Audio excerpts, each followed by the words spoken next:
Saline, আমরা মামাকে তেজি বলে ডাকি, কিন্তু মামার ভালোবাসা দেখো, কত ভালোবাসে মামিকে। ওনাদের ভালো রাখুক আল্লাহ।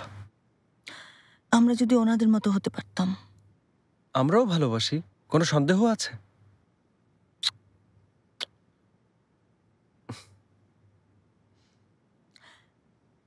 ডার্লিং, বলো। তুমি আমার কাছে কোনো কিছু লুকাও না, তাই না? লুকোনোর প্রশ্নই আসে না। জানি আমার অগোচরে কিছু করবে না, কারণ আমি তোমার স্ত্রীর কাছে লুকোবে না। তুমি এভাবে তাকিয়ে আছো কেন? জানি না। তুমি মনে হয় কিছু বলতে চাইছো। হ্যাঁ, আমি বলতে চাইছি। কিছু কথা গোপন রেখেছিলাম, সেগুলোই বলতে চাইছি। আমি আর গোপন রাখতে পারছি না। তোমার কাছে গোপন রেখে আমি শান্তি পাচ্ছি না। বলো ডার্লিং, কি বলবে? সব বলবো। দুলাভাই স্পাই হিসেবে নিয়োগ করেছিল, তোমরা টেন্ডারে কত অফার করবে তা জানার জন্য। তাই? হ্যাঁ, কিন্তু সেলিন, আমি সত্যিই খুব দুঃখিত। আমি এটা করতে চাইনি। আমি বলেছিলাম এটা করতে পারবো না, আমার স্ত্রীকে বোকা বানাতে পারবো না, কিন্তু আমাকে বাধ্য করা হয়েছে। আমি বাধ্য হয়ে করেছি, কারণ... ঠিক আছে, থামো এবার। আমি সবকিছুই জানি। তুমি জানো? জানি।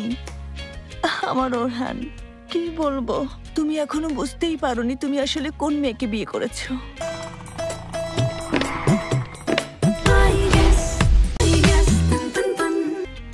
আমি তোমার চেয়েও এগিয়ে। আসলে ভাইয়া আমাকে বোকা বানানোর চেষ্টা করেছিল। বোকার দল। কিন্তু তোমরা দুজন এত সহজ সরল আর এত ভালো যে রাগ করতে পারিনি। কাছে এসো ডার্লিং, এসো এসো এসো, কাছে এসো। সত্যি তুমি জানতে? কাজটা তাহলে মোটেও ভালো করোনি।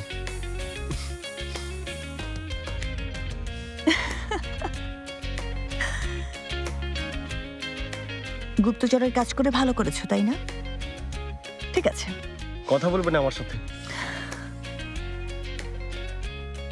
আচ্ছা, তাহলে আজ রাতে তুমি একাই ঘুমোবে। এবার কিন্তু আরো খারাপ হচ্ছে।